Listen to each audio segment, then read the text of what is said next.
Hello and welcome to the Matt Ligor Show. On the Matt Ligor Show, we like to talk about being an entrepreneur, about business, inspiration, purpose, things that are a little bit more inspiring in life, things that are have a little more value. And that was one of the things I was thinking about when I was getting ready to do the show, was about value, the kind of value you place on yourself. We all have a feeling of what we're worth, right? You go for a job and you say, well, I want to make so much money, or, you say to yourself, I want to make so much money this year. We put values on ourselves. But one of the mistakes you can make is you can put too much value on yourself or not enough. And I was thinking of a story about a man named Edwin Barnes, and Edwin Barnes was a man who kind of idolized Thomas Edison, and he wanted to be his partner more than anything when he was young. So he had three problems, though. Number one, he didn't know Thomas Edison, and Thomas Edison didn't know him. Number two, he was very poor. He came from poverty. And number three, he had nothing of value to offer Thomas Edison, the father of electricity, the great inventor. So, but that didn't stop him. He got on a train, he went to New Jersey, and he introduced himself to Thomas Edison. And he said, Mr. Edison, I want to work with you.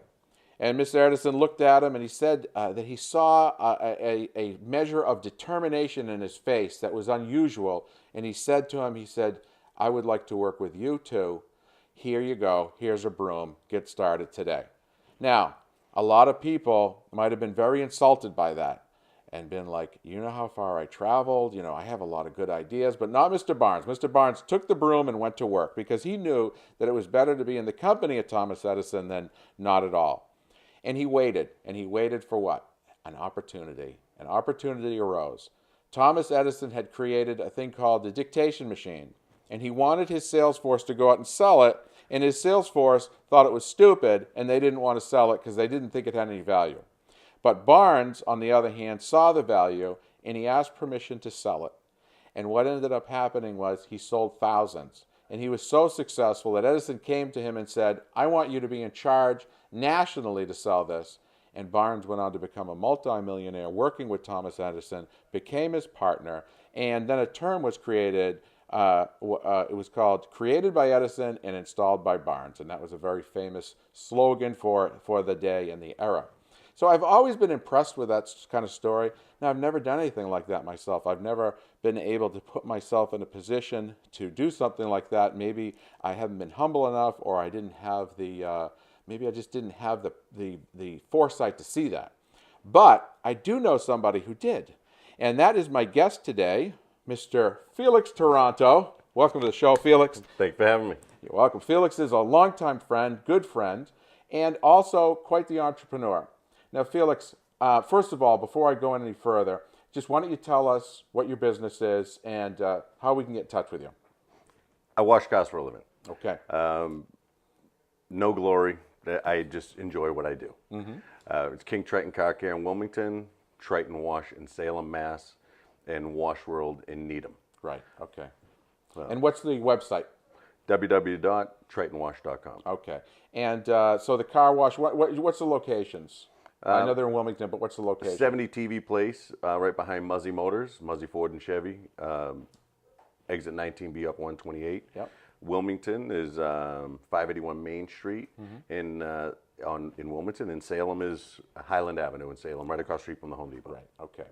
And how long have you been in the car wash business? A lot longer than it feels like. 18 years. 18 years. Wow, it's amazing. It's gone by so quickly. Now, if it would be okay, I would like to tell the people watching my first meeting with you and what I saw, if that's okay with you. Go right ahead. Okay. So when I first met Felix called me, and I was in the dent business, and Felix said, hey, I'm working down at Muzi Motors, and we're looking for a dent guy. I'd like you to come down, and we'll talk, and maybe we can do some business. I'm a new manager here. Oh, okay. Now, I'm thinking manager, sales manager, general sales manager.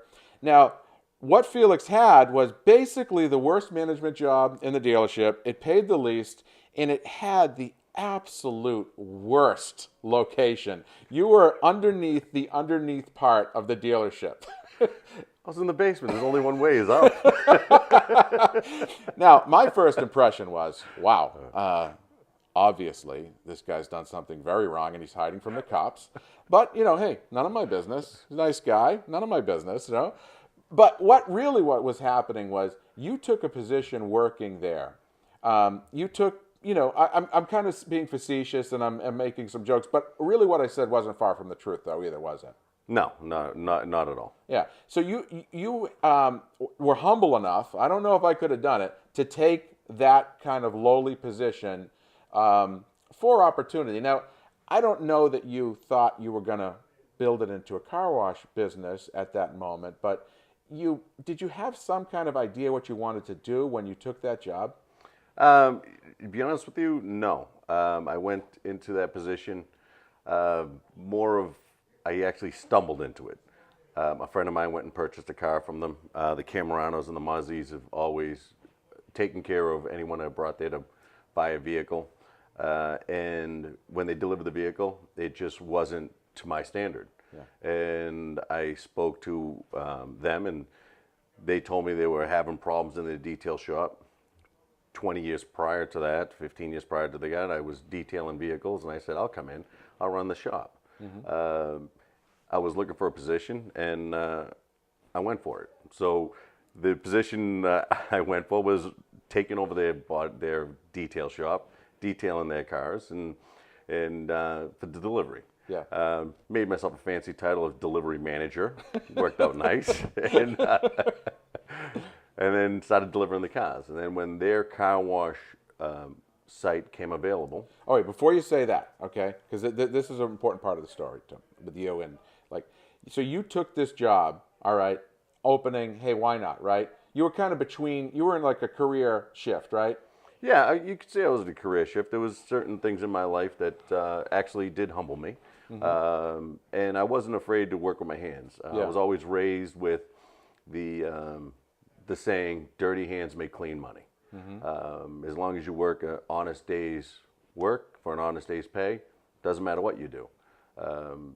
You could do any job at all as long as you do it honestly and hard. Yeah, and earn your money. And you that was a very consuming job. You put your all into it. I remember watching you and just saying, why? I mean, honestly, I was looking at you going, why? Why is he doing this? He's not making any money. You said it to me. I did say it to you. Why? All right. And you said, I see opportunity. And, at that point in my life, I just couldn't see what you were talking about. Now, the Camaranos, very good people. They were good to you. They are good to you. They came up to you because they saw that you were really you were an overachiever in a really underachieving position, all right? And didn't they say to you, hey, what can we do to keep you here, right? Am I right? Did they say? Yeah. Yes. Yeah. And then you had your ear to the ground, so to speak, like Edwin Barnes. You were waiting for your opportunity. And what had you kind of heard through the grapevine? I heard that the property behind them, which was a car wash that they leased out for many years, the lease was running out, and the people were thinking of getting out, and some was going in, and I thought of the opportunity to take it over, mm-hmm. And brought it to them, and the Camaranos and Muzi, Fred Muzi, who's a phenomenal gentleman, had trust and faith in me, mm-hmm. In the position to take it over, mm-hmm. And from then on, it's 20 years later. Yeah. And nobody, even the Camaranos at that point, knew how successful it was going to be. No, not at all. Because not even a little the bit. car wash that was there was not. It was antiquated. Absolutely, it was a mess. And so did you were kind of were you just willing to take over the antiquated car wash, or no? You wanted to upgrade it and everything. Absolutely. Yeah. Absolutely. And so they were willing to back you. Absolutely. Yeah. So that's a lot of, they had a lot of faith in you. Yeah. They did. There was a lot of faith in you, and it was a very It was a marriage that worked out very well. Yeah. There was a lot in a relationship. There has to be trust, mm-hmm. and the trust is endless between the Camaranos and myself and Muzi. Yeah. And so the trust was 100% complete trust. Yeah. Trust in me taking over this new venture, and me trusting them to actually look after me and see my vision. Follow through on their commitment, right? Correct. Right. Yes. Right. So okay, so I remember that. So they break ground on it. You build the car wash. Then after it was successful, you and the Camaranos decided expansion, right? Well, it was the biggest idea was me because I was hungry, still hungry. Once you lose that hunger, you get content, and once content settles in, not to be so dramatic, it's death. Yeah. The whole thing of keeping yourself successful, keeping yourself young and moving is the achievements of goals and trying new things. So I wasn't ready to just operate one facility and be content. So I started looking into other facilities, and our supplier, Auto Wash Maintenance out of Malden, called me up and said there's a place available. I looked at it, and that was the Wilmington location. Yeah. And I brought it to the table, told them what I wanted to do, how I wanted to do it, what the investment was going to take, what kind of return I think we're going to take back from it, and boom, we did it again. Yeah. And from there, we did another location. And then at one point in time, the relationship was so strong and so sound that I ended up buying Wilmington out completely myself, land, business, and everything else, and still being the operator of the other two facilities itself. Yeah. And they're mine. So you operate Needham and Salem. Salem, yep. And then your personal car wash is King Triton Car Wash in Wilmington. Yeah. Correct. A beautiful facility too, by the way. Thank you very much. You know, there's something you do like I've been to other car washes. All right, they wash the car. You go through, it comes out, it's clean. All right. If you're getting something else done, maybe they do a clean wash and windows. You sit in the waiting room and it's got some chairs and maybe a TV. Your car wash has all the details like to the max. There's nice music playing all the time, maybe some Frank Sinatra. You go in the waiting room, it's comfortable. There's a coffee machine, make a coffee. In Needham, is a fish tank still there? Oh, yeah, the fish tank's still there. Beautiful 55-gallon fish tank. Yeah. I mean, that costs money to do all that, to put all those extra things in there. There's the beautiful garden you have, lots of like, the fountain. It's just some really nice extras that you did. Is that just you? Is that you as a person? Is that like an expression of you, all that extra stuff? Or is there a method to your madness? Customer service. My whole attitude of business is you want to go someplace that you can see reinvest what you put into it. So if a customer is buying washes, I want them to see that I'm reinvesting their money. Yeah. That I'm not just taking it and scrolling it away for a rainy day, which actually the car wash industry, that was really the trend. Generations have changed, and now the car wash industries are going more customer service. But when I started 20 years ago, it was kind of getting obsolete. And so that's why I wanted to make customers to be able to come in, be comfortable, and see what we can do for them. And I always wanted customers, and all my customers, to come into all my facilities and feel that it's their car wash. So when they tell a customer word of mouth, because my father always told me, Rays, that the best advertisement is word of mouth. So when a customer would come in, I want them to leave and say to their friends, oh, my car wash is up the street. My car wash is in Wilmington. My car wash is in Needham. My car wash gives a 96-hour guarantee. My car wash gives a free birthday wash. Oh, my car wash. I want them to have a sense of ownership when they come to my facilities. That's nice. That's nice. Well, it definitely feels that way. Thank you. The thing I like the best is the towel dry at the end. That just nails it. Like your car comes out of there, once they towel dry everything off. I mean, that's a big extra. Like Absolutely. I mean, sometimes you got like 4 guys out there. Absolutely. It's on a cost standpoint, it's astronomical. When I got into the industry, there was very few people actually towel drying anymore. It was just an expense. Yeah. I thought it was necessary. because it's actually not only just to dry the car off and make sure doesn't drive away with any spots. Everybody hates spots hanging out after they wash the car. It's actually my last line of customer service. So because I'm very, very determined to provide customer service. Everyone has bad days. Everyone has rough days.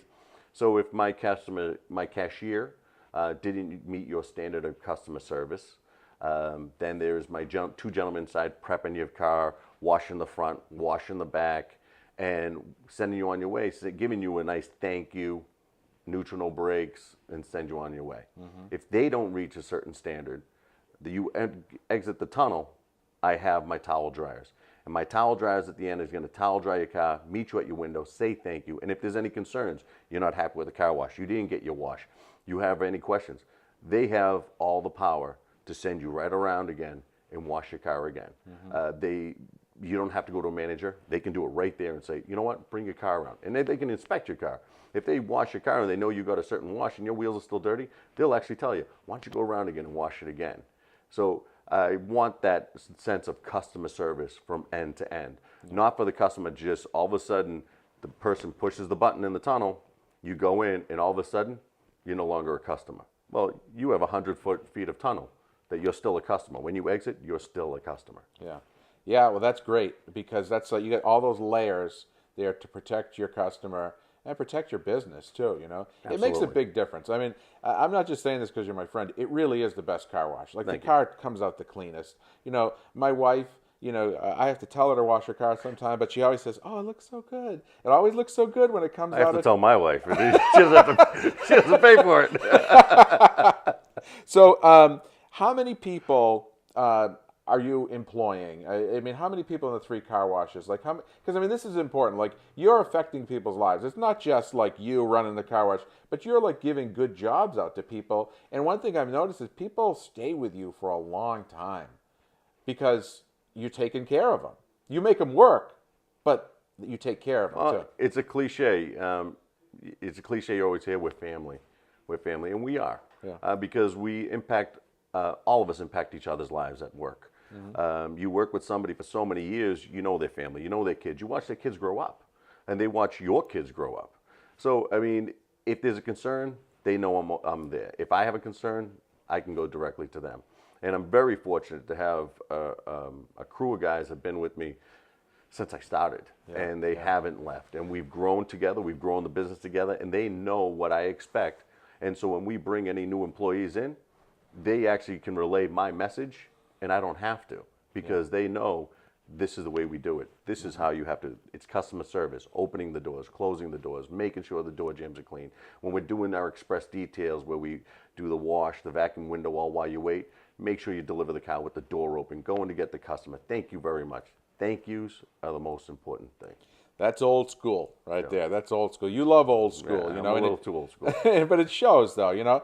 So now, all these years I've known you, almost 20 years, you know, you started there at the bottom. Very impressive to watch, you know. And I always tell people about it. It's one of the best displays of, like, entrepreneurism that I've ever seen, you know. You've affected so many people, you know. I mean, is there over 100 people that work in the 3 car washes? No, I mean, at times it'll get up there with certain seasons. They get more.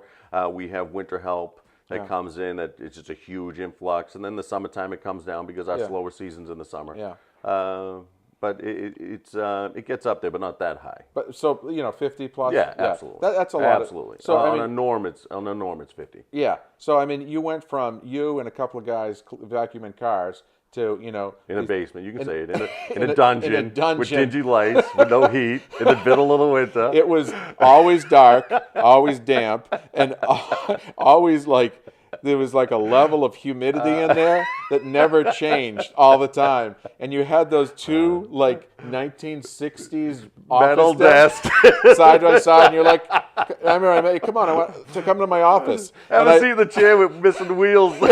You're like, oh, you're rocking in that chair. And you had a phone Was it a dial phone? No. It was still an extension phone. It was an extension phone. It wasn't like an old extension phone. Was it a legit phone? Yeah. All right. It was a decent phone. The desks and the chairs and everything were like 50 years old. But impressive. And then you changed the lives of people around you. Good jobs, and Anthony's been with you, for 18 years. But then somewhere along the way, if that wasn't enough, you took on all that. You and your wife decided it was going to be a good idea. Let's have 3 kids, one right after another. Oh, absolutely. That's the way to do it. Get it out of the way. How old's the oldest? 18. 18, and the youngest? 15. 15. Well, soon to be 16. So 16, 17, 18. I mean, it was one right after another. And I, again, looking at you going, wow, man, what is he doing? But you knew what you were doing. Oh, I have a big plan. I want to keep going so then I can get staff. Okay? Well, keep the costs down, make everybody work. You got 3 managers. Keep it in the family like that. That's good. So, but you have a lovely family too. Yes. But you did it at the same time, like running the businesses. You didn't neglect your family. You weren't a guy that was on the road and traveling. I mean, you worked a lot, but you lived in Waltham, and you were only half an hour from any location. You have to put in hours. Like anyone says, 40 hours is a full-time job. That's a part-time job. Mm-hmm. If you want to be successful in anything you do, it's a minimum of 50, 60 hours a week. Mm-hmm. I mean, that's a full-time job. That's a regular job, 50, 60 hours a week. If you want to punch a clock, and there's nothing wrong with punching a clock, but if you want to achieve something and make goals and your expectations are high out of life, then you have to make sacrifices. I did make sacrifices, and I did not see my family as much. However, I always ate dinner at home. Yeah. If it was not at my parents' house, it was with my kids and family would go over, or it would be at home. And my wife would wait to have dinner. So we would have dinner at 9 o'clock at night. And we still do it to this day. We have dinner at 9 o'clock at night because we have dinner together as a family. So, that's nice. We try to keep the family values together, but sometimes eating dinner at 9 o'clock at night is what you have to do to keep those family values together. Well, those are the sacrifices you make.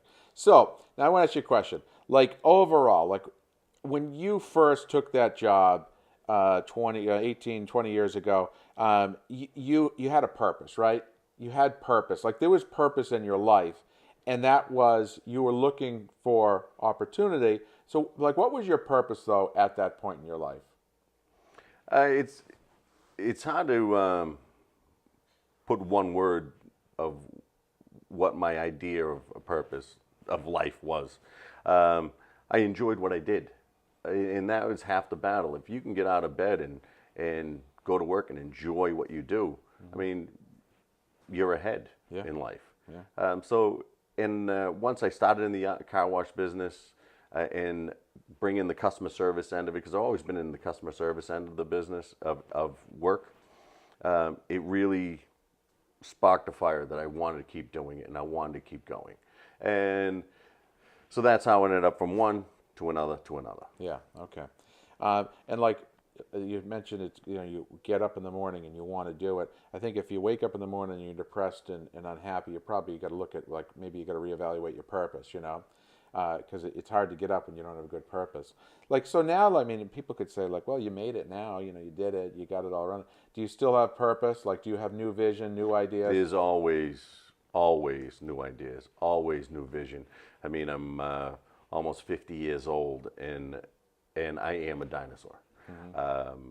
I am a dinosaur in social media. I am a dinosaur in, all this face chat, Snapbook stuff. You're going to have your Facebook page any day now, right? I am. I'm coming into the 21st century. I am. Any day. We're developing all of it, but it took that long to actually start something new, to learn something. And it's a direction that I have to take, and I'm excited about it. Yeah. With the social media end of it. Mm-hmm. So, but like I said, everyone has their bad days where you're like, I just don't want to get out of bed, and everyone has their bad weeks, and they get into a slump. Mm-hmm. It's always finding that little something that re-sparks it. Mm-hmm. Yeah. So everybody has their down days, right? Everybody has their down days. No matter how successful you are, you always have your down days. Sure. All right. Well, we're getting close to the end of the show. Let's just, again, give the locations again. Where are the locations? One's Washworld in Needham, Yep. behind Muzi Motors, exit Yep. 19B off 128, TV Place. The other location is 581 Main Street in Wilmington. That's King Triton Car Care. And then the other one is on Highland Avenue in Salem. Salem. And so at the locations, car wash, what else? Car Wash Express Details. If you want to come in, get your wash, vacuum, windows, door jams, all while you wait, and express carpet shampoo, express wax. We offer it all while you wait. You come in, have a cup of coffee, watch TV. We have Wi-Fi, go on the internet, and we'll take care of your vehicle while you wait. We also have full details where they take all day long, where we'll take your car, shampoo, steam clean, deodorize, Scotch Guard, leather conditioners and softeners, the vents, the door jams, then go out to the outside, clay wash it, compound it, machine glaze it, and make it look like a brand new car. So anything you need for the beauty of your car, we'll take care of. All right. We're making the world better one beautiful car at a time. One car at a time, changing the world one car at a time. Now in Salem and in Wilmington, you do have self-service bays too, right? Absolutely. Yeah. Self-service bays, and Wilmington is open up 24 hours a day for the self-service bay. We also have a touchless wash, which Yeah. is a touchless automatic with a high pressure, goes around your vehicle. That's open 24 hours. Salem has self-serve bays. They're open until 9 o'clock at night, where you come in and you can wash the vehicle yourself. Nice. All right. All right, Felix. Well, it was great having you on the show. Great being on the show. One of my best guests so far. And so we'll see you at the car wash, right? Absolutely. Come and see me. All right. Okay, well, we want to thank you for watching the Matt Ligor Show. We will be back again soon with another guest. So till then, we'll see you next time.